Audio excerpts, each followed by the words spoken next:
श्रुत ज्ञान किसे कहते हैं? यही पूछा ना, बताओ श्रुत ज्ञान किसे कहते हैं? जो मति ज्ञान पूर्वक होता है उसे श्रुत ज्ञान कहते हैं। ये तो सूत्र का अर्थ हो गया। किसे कहते हैं? देखो, ये जो परिभाषा है ना, मति ज्ञान के द्वारा जाने हुए पदार्थ के विशेष को जानना, इसका नाम श्रुत ज्ञान है। ये परिभाषा थोड़ा वस्तु सापेक्ष है, वस्तु सापेक्ष मैं स्वीकार कर रहा हूँ उसको। लेकिन ये जो हमारे यहाँ जिसको श्रुत ज्ञान कहा है ना, हमारे यहाँ श्रुत ज्ञान की परिभाषा, ये वाली परिभाषा लागू नहीं होती है, मति ज्ञान से जाने हुए पदार्थ के विशेष को जानना। हमारे यहाँ परिभाषा ये है, श्रुत ज्ञान माने शास्त्र ज्ञान। श्रुत ज्ञान माने, न्याय ने बता दिया तुम्हारे को, आगम ज्ञान को श्रुत ज्ञान कहते हैं, आगम के ज्ञान को श्रुत ज्ञान कहते हैं, न्याय ने बता दिया। माने ये शास्त्र ज्ञान का नाम श्रुत ज्ञान है।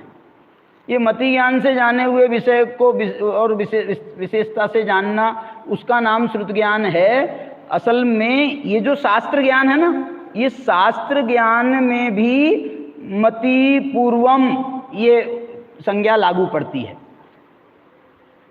कैसे लागू पड़ी बताओ?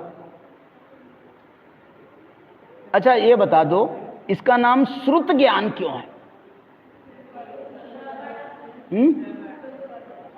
इसमें मति ज्ञान, श्रुतम मति पूर्वम होता है ना, लेकिन इसमें कौन सा मति ज्ञान मुख्य कारण है? ये जो कर्ण इंद्री का जो श्रुत है ना, कर्ण इंद्री से सुनते हैं, ये सुनना इसका मुख्य इंद्री है, श्रुत ज्ञान की मुख्य इंद्री है। क्यों? क्योंकि भगवान के केवल ज्ञान से आया है हमारे पास में, भगवान के केवल ज्ञान से श्रुत ज्ञान आया है। और ये भगवान के केवल ज्ञान से आया है, और वो कैसे आया है? सुन सुन करके आया है। और सुन करके आया है, इसलिए इसका नाम श्रुत ज्ञान है। सुन करके आया है, इसलिए इसका नाम श्रुत ज्ञान है। बोले हमको तो पढ़ करके हुआ है श्रुत ज्ञान, शास्त्र पढ़ करके हुआ ना, लेकिन ये जो शास्त्र में लिखा गया है वो सुन करके लिखा गया है। ये सुन इसमें इसकी मुख्य रोल है इसका। आपको एक बात और बताऊं मैं, कौन सा विषय था उसमें आता है ये। हाँ, मनः पर्याय ज्ञान होता है, आपको मालूम है मनः पर्याय ज्ञान? मनः पर्याय ज्ञान का निमित्त कौन है? मनः पर्याय ज्ञान का निमित्त कौन है? मनः पर्याय ज्ञान का निमित्त मति ज्ञान है। जैसे ये आपका है ना श्रुतम मति पूर्वम, ऐसे मनः पर्याय ज्ञान भी मति ज्ञान पूर्वक होता है। क्यों बताओ, कारण बता दो। क्योंकि दर्शन पूर्वक नहीं होता है। मति ज्ञान दर्शन पूर्वक होता है, श्रुत ज्ञान दर्शन पूर्वक नहीं होता, मति ज्ञान पूर्वक होता है। और अवधि ज्ञान अवधि दर्शन पूर्वक होता है। और ये मति ज्ञान कौन से दर्शन पूर्वक होता है?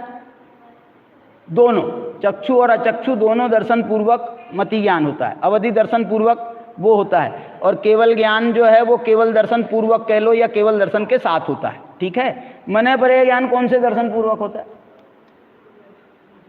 नहीं होता है ना, मनः पर्याय ज्ञान दर्शन पूर्वक नहीं होता है, वो होता है मति ज्ञान पूर्वक। अब अगला प्रश्न, कौन से मति ज्ञान पूर्वक? जैसे इसमें श्रुत ज्ञान में मैंने आपको कहा ना, ये कर्णेंद्रिय संबंधी जो श्रुत ज्ञान है ना, इसमें ये इसका मुख्य निमित्त होने से उसका नाम श्रुत ज्ञान है। मनः पर्याय ज्ञान में बताओ, आपके सर्वार्थ सिद्धि वगैरह में तो आया है। इसका जवाब है मन मति ज्ञान पूर्वक होता है। मति ज्ञान के दो भेद है ना, इंद्रियान इंद्रिय निमित्तम। तो अनिंद्रिय के निमित्त से, माने मन के निमित्त से होने वाले मति ज्ञान पूर्वक मनः पर्याय ज्ञान काम करता है। ये उसके काम करने का ये तरीका है। और चलो विशेष चर्चा और आगे करेंगे, अभी की चर्चा को यहीं विराम देते हैं।